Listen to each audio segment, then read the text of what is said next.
ନା ଭାଇ ମୁଁ ବହୁତ ଡରିଲି। ବର୍ତ୍ତମାନ ତ ଏବେ ମଧ୍ୟାନ୍ତର ହେଇଛି, ବହୁତ ଡର ଲାଗୁଛି। ୟା ପରେ ଆହୁରି ଭୟଙ୍କର ଡର ଅଛି ବୋଲି ମୋର ଆଶା।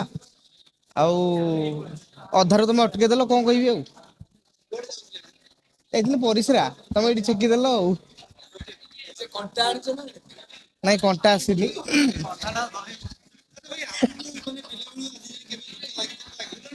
ନାଇଁ ଭୂତ ମତେ ଲାଗିନି, କିନ୍ତୁ ଭୂତ ମୁଁ ବି ଦେଖିନି। କିନ୍ତୁ ଶୁଣିଛି ଭୂତ ଅଛି ବୋଲି, କିନ୍ତୁ ବୋଉ ଭୂତରେ ଭୂତ ଅଛି ଏଇଟା ସିଓର। ନାଇଁ ନାଇଁ ମୁଁ ନୁହଁ, କେକେ ଭାଇ ବହୁତ ଥର ଯାଇଛନ୍ତି। ମୋ ପାଖରେ କେକେ ଭାଇ ବସିଥିଲେ, ସେ ବହୁତ ଥର ଯାଇଛନ୍ତି। ବହୁତ ଭୟାନକ ଜିନିଷ ଗୁଡା ହଉଛି। ଆରମ୍ଭ ହେଇଛିଣି, ଚାଲ ଦେଖିବା ତାପରେ ଆମେ ଆରାମସେ ବାଇଟ ଦବା। ମୁଁ ଜାଣିନି ଭାଇ। ତମେ କହିବ ନା ଯୋଉ ଚିଲି ପାଣିରେ ଚିନି କାହିଁ ପଡେ, ମୁଁ କଣ କହିବି ସେଥିରେ। ଏ ଭାଇ ମୁଁ ଜାଣିନି, ମତେ କ୍ଷମା କର। ମୁଁ ଯାଇ ଚାଲ ଦେଖିବା। ମେ ବି ଭୂତର ପ୍ରତୀକ ଧଳା ହେଇଥିବ। ଯେମିତି ଆମର ତମର ପ୍ରତୀକ ବୁମ୍ ସେମିତି। କାର ମୁଁ ଭାଇ କିଛି ଜାଣିନି ଭାଇ। ମୁଁ ଅଡିଏନ୍ସ ହିସାବରେ ଆସିଛି ଦେଖିବାକୁ। ମୁଁ କିଛି ଜାଣିନି ଭାଇ।